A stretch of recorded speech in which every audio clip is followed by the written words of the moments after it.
Hello, my darlings, and welcome to day 30 of 100 Days of Self-Love. Today, the first few sentences, you're going to go, Grosvenor, what are you talking about? But bear with. So, one of the ways that we can love ourselves fully and really explore self-love is to let ourselves feel all the feels, okay?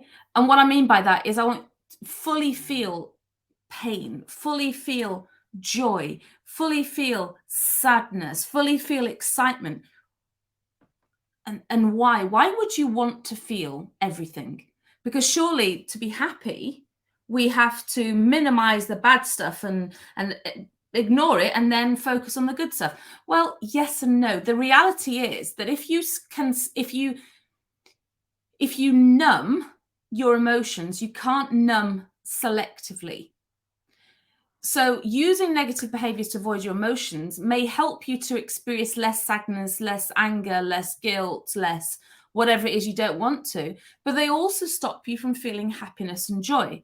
And part of the amazing, wonderful, fabulous thing about being a human is that we have a range of emotions. Experiencing sadness and pain and hurt is part of what it makes so incredible to be joyous and happiness. Think of your feelings as almost like waves in the ocean. They come and go, rise and fall. No feeling lasts forever.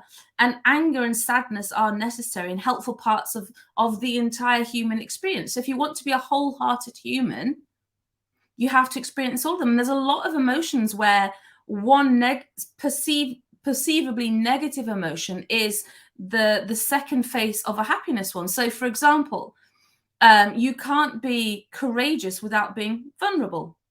You have to be vulnerable in order to be courageous because you have to put yourself out there, right? I don't know if you've ever read the poem "The Man in the Arena" by Theodore Roosevelt, and he talks about this very openly. In fact, that's why Brené Brown, who I love, she wrote her book Daring Greatly, and it was based on that poem because you have to put yourself out there and be vulnerable in order to be courageous. But all our emotions contain gifts. All of our emotions contain human realness. And if we're pushing them all down, we're not experiencing the whole of life. And you can't selectively numb. You either feel all the feels or you don't feel any. And imagine how boring life would be if you never got to experience elation or joy or happiness. So that's number one. You can't selectively numb. Another one is, if you are trying to constantly ignore emotions and push them away and kind of squish them, that often leads to more suffering. So using negative behaviors to try and numb our feelings is kind of like putting a plaster on like a huge gaping wound. Temporarily, you might stop the blood flow, but you're not fixing the underlying problem. And one of the beautiful things about a positive mindset, and one of the things I talk about a lot, is that it's not strength that we need as much as resilience, because strength looks at the problem and goes, yeah, I'm going to sweep that one under the carpet and I'm going to put my big girl pants on and crack on. But the problems under the carpet keep piling up, because if you keep sweeping things under the carpet, guess what? One day you're going to trip over the damn carpet, right? So we don't want to be squishing and hiding all the emotions. Moreover, it's important to feel them and deal with them and figure out why they are there. Like, what am I feeling and why? Okay. So you know, we don't want to numb them, because this kind of prolongs the problem in the long run. So rather than suppress them, to be a mindful observer of them. So you kind of, even if you brain dump it or you write it down on paper and figure out, why have I got this emotion? What triggered it? Okay. So you think, well, this was the trigger and this is my thought, and that's why I felt this emotion. Now I'm going to look at the evidence and see, does that actually correlate? So for example, let's say that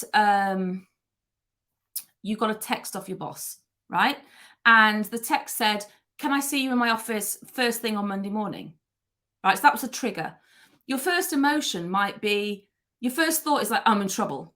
Okay. So your first emotion is then like dread, just dread and like feeling anxious. But then if you look at all the evidence, you say, well, I'm doing a good job. My last review went down really well. I've been helping out on this project. It probably just needs to go through this thing before the meeting at 10 a.m. So you've gone from, oh my God, I can't do this. You look at the emotion, then you think, well, what's the evidence behind that emotion? Because you've got to learn. We've got to keep learning as human beings. So then you realize, no, he probably just wants to see me before that meeting. So then I'm like, oh, I'm so relieved. And then your emotion becomes contentment.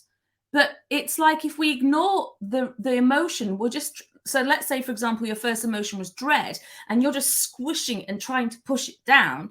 That's going to pop up at some point, and it's going to steal happiness from your weekend and from, you know, what you're doing right now. It's going to make you feel like doom and gloom is on its way. So rather than suppressing the emotion, explore it. And if we can look at it mindfully, meaning look at it from a distance, not without judgment, without criticism, you just look at it as an observer would look at it. What you're going to find is that when you notice the emotions that you experience and when you feel them in your body, if you can try not to be judgy, but you can rather be a little bit more curious, our emotions are often messengers which signals something important we need to pay attention to. Okay, so let's say, for example, you are filled with anger and resentment towards your partner. Okay, so maybe that is actually what that actually is if you look at the emotional observer and you think, when do I get triggered?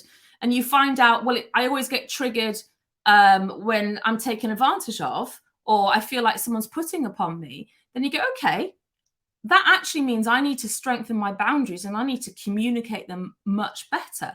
Or maybe I'm just not communicating properly what my needs are, because every single time your needs are not met, there will be a negative emotion attached to that.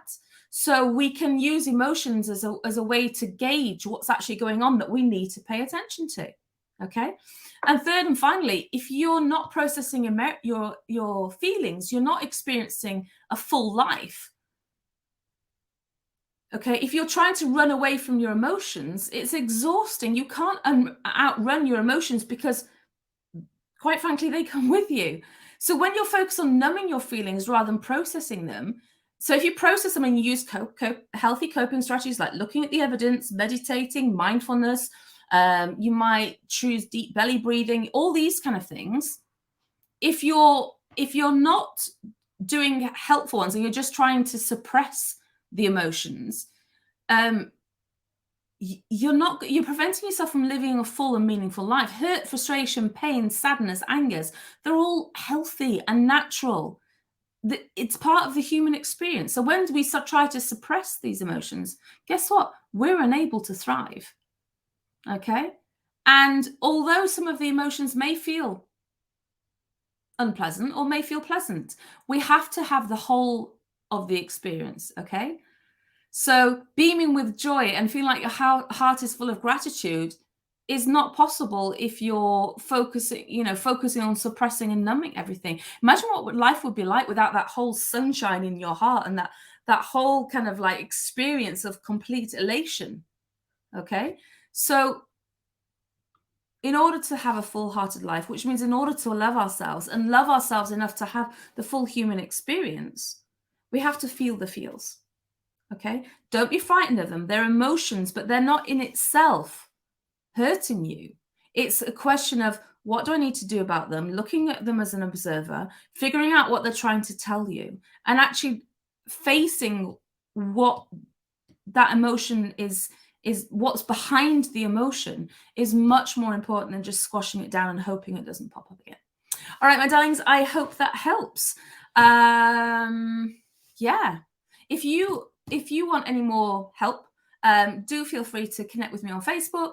I have a group called Life Coaching for Women by Kate Grosvenor, which is, it's all the emotions and all the connections and everything's in there. So I hope to see you there, and see you tomorrow for day 31 of 100 Days of Self-Love.